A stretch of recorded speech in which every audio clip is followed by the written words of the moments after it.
All right, well, welcome back to my channel. My name's Carly Stevens. This is Carly Stevens Books, and I am very happy to be talking to John DeDakis today. John is an award-winning novelist, writing coach, and manuscript editor. He is also a former White House correspondent and was a senior editor on CNN's The Situation Room with Wolf Blitzer. He regularly leads writing workshops at literary centers and writing conferences.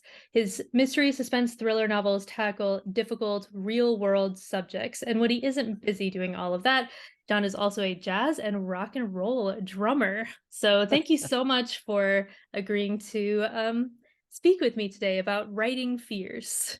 Hi, Carly. Thanks very much.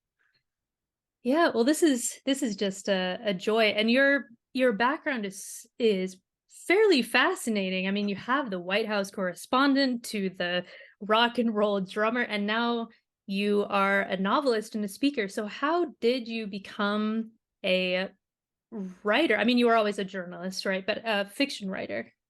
Well, that the fiction, I mean, some people would say that because I'm a journalist, I was doing fiction, but we won't go there.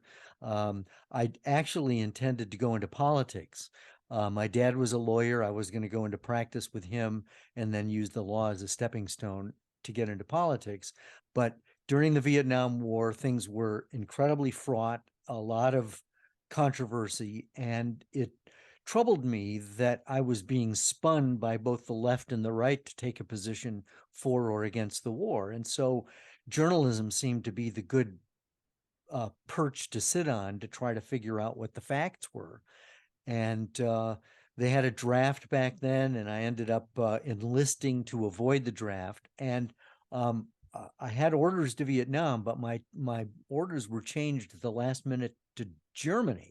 And I spent the next 2.5 years at the headquarters of the American Forces Radio and Television Network in Frankfurt, Germany, doing interviews for a special events radio unit.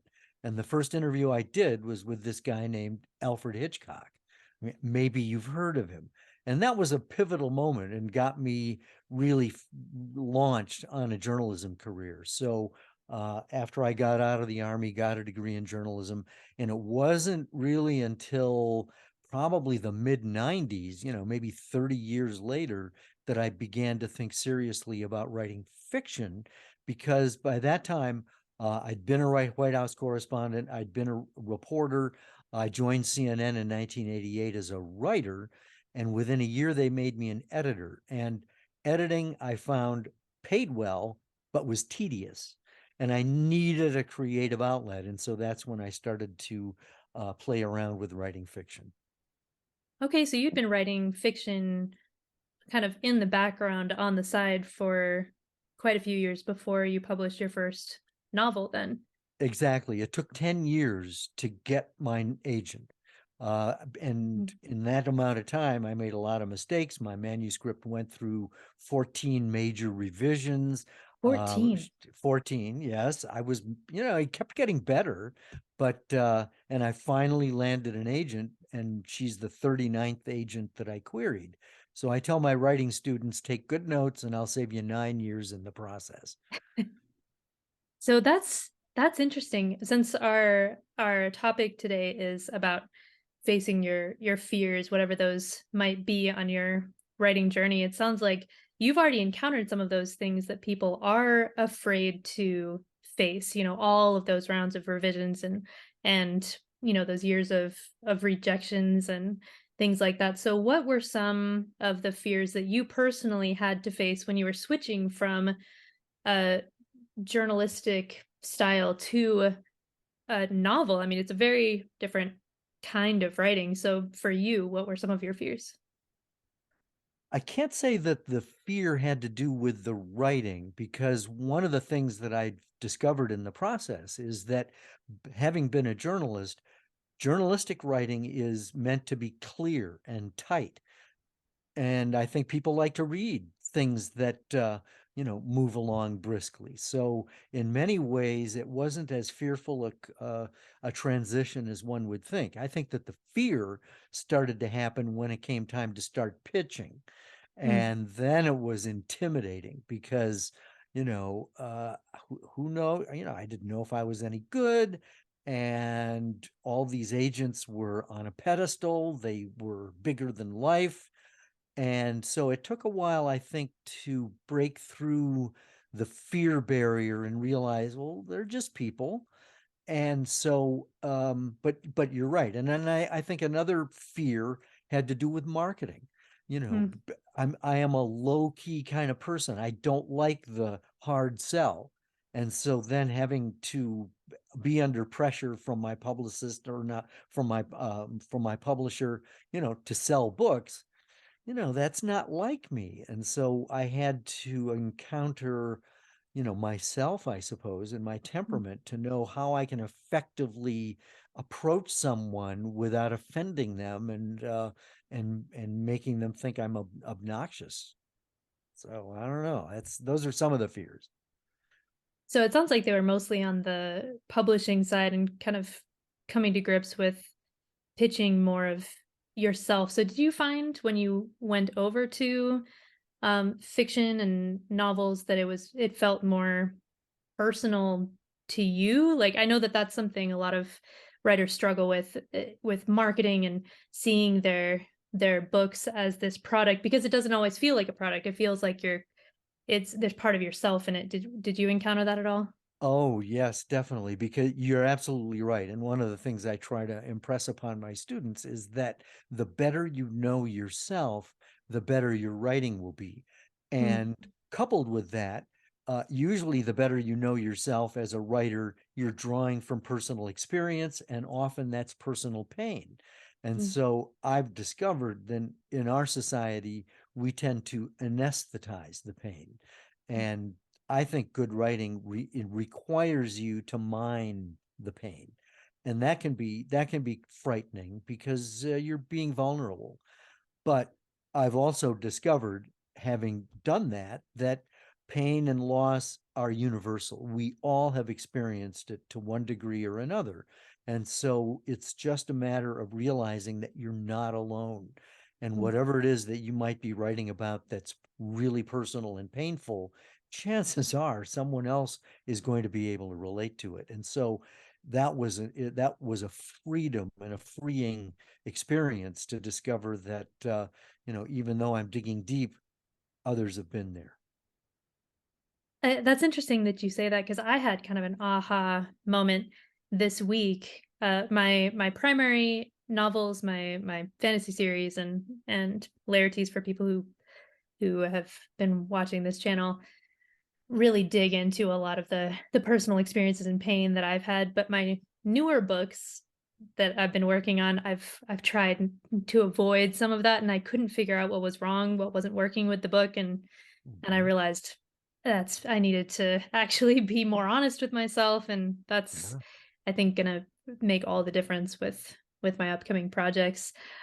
So you teach a lot. Not only do you write, but you also teach classes, not only on this, but on other topics as well. So what are some of the most common fears that people resonate with or bring up in your classes that you would like to kind of dismantle for anybody who's watching? Well, that I thank you for the opportunity, because one of the things that I've discovered, not only for myself, but the more I teach the class on facing your writing fears, the more I realize how crippling fear can be, Mm, especially for writers. Because writers, and I certainly don't want to generalize, but in my experience, they're either shy or introverted, or at least they are able to go for long stretches in their little writing bubble. And so there are any number of fears that pop up.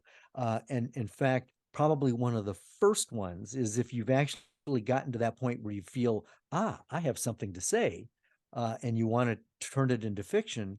One of the very first fears is, should it be third person? Should it be first person? And then right away, you've just set yourself up for writer's block, because mm. the other fear is not wanting to make a mistake.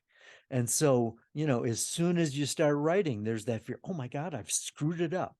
And so, I mean, one of the things I suggest is, um, if you're not sure whether it should be third or first person, write it in first person first, because that's your comfort zone.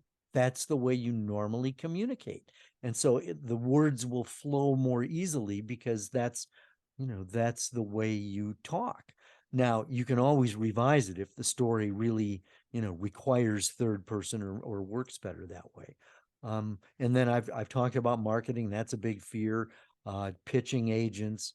But a lot of the fears have to do with just making mistakes, getting rejected, not being perfect, being judged, um,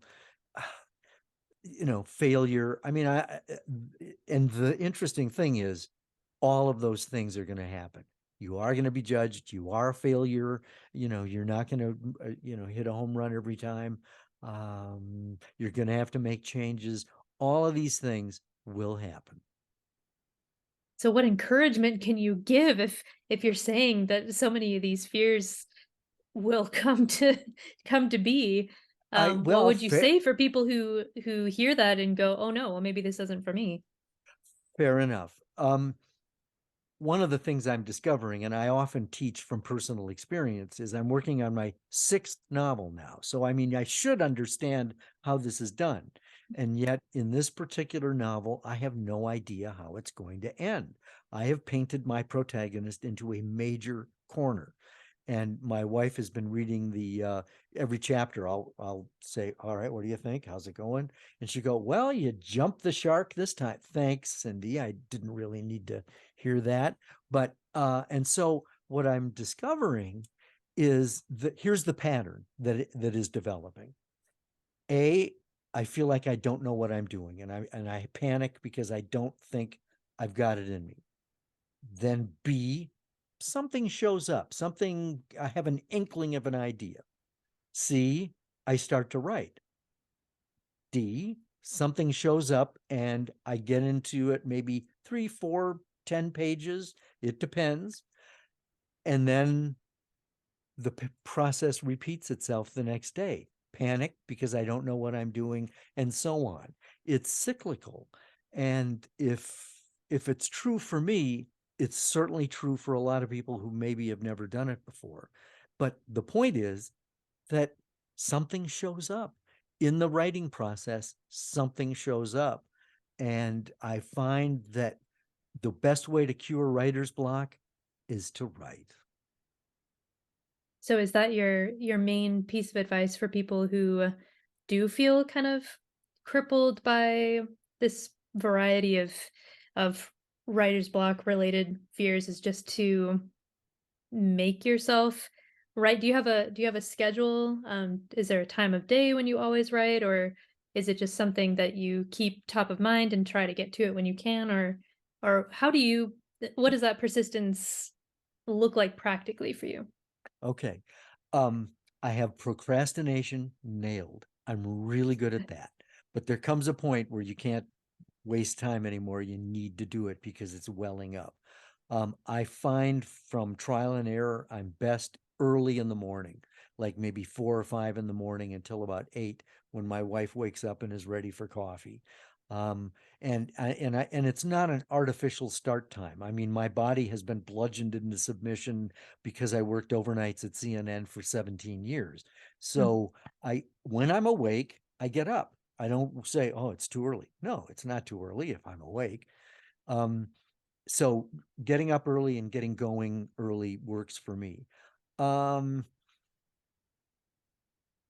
the other thing that I've discovered is that it doesn't have to be right the first time. Mm. It's never going to be perfect. Just get that out of your head. But if I start to write, there's always room for revision. The writing is, in a sense, discovery. It's discovering what's in there, who the characters are, what the story is. And so getting it out and getting it down on the page is, I think, especially important because you can then go back and look at what you've got and buff it and polish it and make it better. But if it never gets out, it never gets written and no one else will ever read it. That's true. That's something that I've had to kind of come to terms with in my own uh writing. So you have a unique perspective in a lot of ways, but you're a manuscript editor in addition to writing your own original work. So what are some of the things that people with an imperfect manuscript, they're looking at it, they're like, "Oh, my sad child," how can I what are some of the most common mistakes that you see that maybe people could fix for themselves and be proactive about taking an imperfect manuscript and making it that much better? Oh, that's an excellent question. One mistake is I think people, because they've been with their manuscript so long, they're sick of it. And as soon as they finish the first draft, it's like, okay, here, what do you think? Which is fine, but that's when you want to send it to a beta reader, someone who will not charge you for that service, because those people, will be able to give you honest feedback. But once it comes to me, once I see a manuscript, I see a couple of common problems. One is people put too much backstory in the very beginning. They give me maybe 3 chapters that give me context and everybody's history.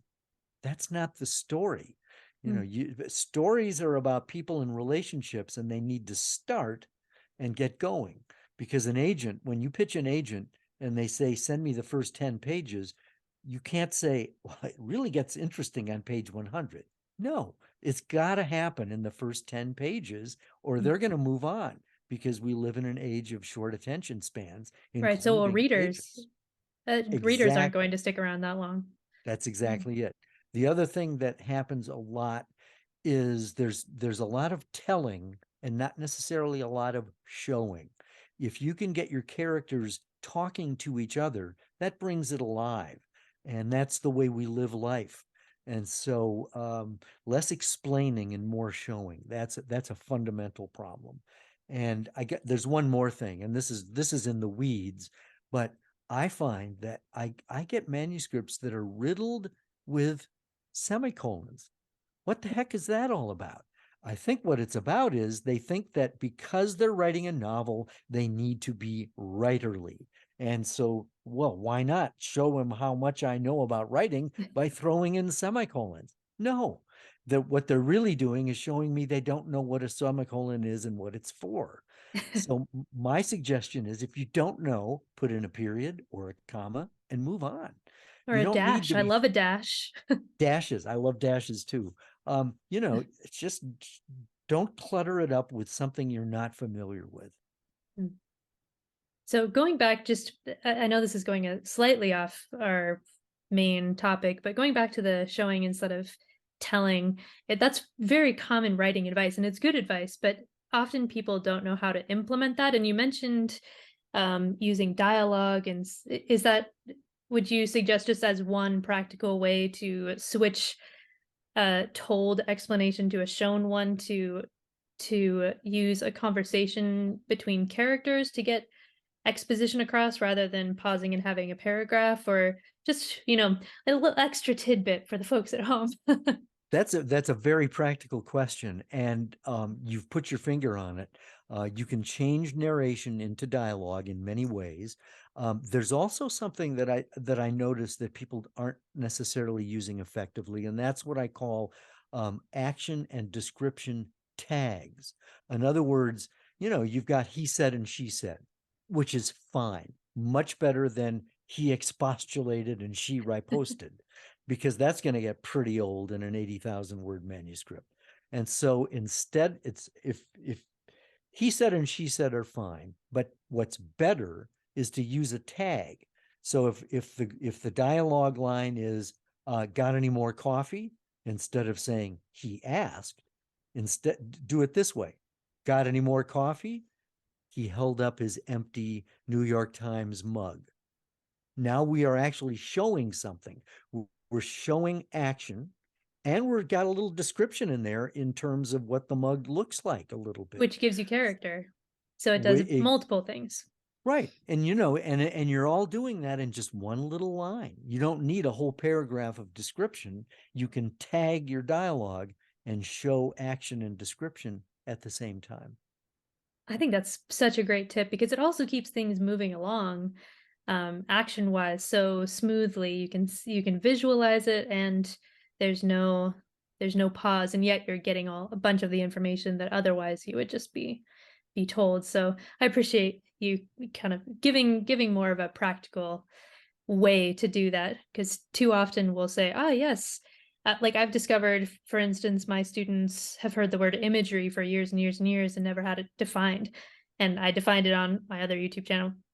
Side note, but I've had a bunch of people say, "Yes, I'm an English major. I went to college. Nobody defined it. We all just kind of flung it around wildly." So it's great to have these kinds of concrete examples for common pieces of advice. So I appreciate that. Thanks. So what would you say, since most of the writing fears that we've talked about so far are focused on that fear of failure, that fear of not being perfect? Do you run into that many people who have fears on the other side of the spectrum, like they're almost sabotaging themselves because they're afraid of what success would mean, or is that something that you don't see as much? I don't see it as much, or at least I'm not aware of it as much. I mean, I know that people who have had a very successful first novel, their fears they're not going to be able to duplicate it and do as well. I think that's a more common fear. I think, though, a person would be wise to worry a little better about what success might or fame might mean, because I think there's a downside to that. The more people who know you, the more they want a piece of you. And that can be a real time suck, and it can get in the way of your writing. I mean, there are all kinds of problems that can happen. Fortunately, I don't have those kind of problems, but I think that that's certainly something to be aware of, that it could happen. And if it does, what's your life going to really be like? So it's not something necessarily to fear, but to consider and be honest about, just in case. Is that, Well, am I that, reading? you raise an interesting question, because it reminds me. I mean, my mom could come up, if anything I wanted to do, she had about 12 ways it could kill me. And Wow. so, yeah, I know. And so it was, you can come up with all kinds of things to worry about. I don't think we need to put more things on the table, to worry about. I mean, the worries will take care of themselves. We don't need to manufacture them prematurely. Fair enough. And so as kind of a final note, for you, what has made writing all these novels worth it? Like what's the payoff? People are pushing through their different hesitations and everything, and what is for you, what's been the most joyful for you? Oh, that's such a good question. One of the things that happened, and this was totally unexpected, when my first novel was published, I would go to a writers conference, and someone, because I'm traditionally published, they'd hand me their 150,000 word tome and say, "Oh, give it a quick read and tell me what you think." So I monetized that, because there is no such thing as a quick read, and it needs work isn't really that helpful. And so what I discovered is that so many doors opened to me that I didn't know even existed. So Hmm. I became a manuscript editor that grew into also being a one-to-one writing coach. And because become in vital contact with people with their creativity, that's fulfilling, because one of the fundamental core motivations I have as a person, I've discovered, is to be an encourager, to be able to encourage people on the way.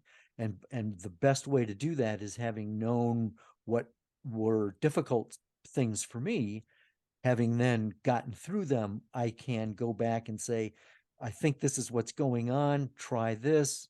And so being an encourager is important, not to mention the fact that um, going to writers' conferences, you meet all kinds of people, as we met. I mean, I was sitting next to you at a book signing, and I was just sitting there, and everybody was coming to you.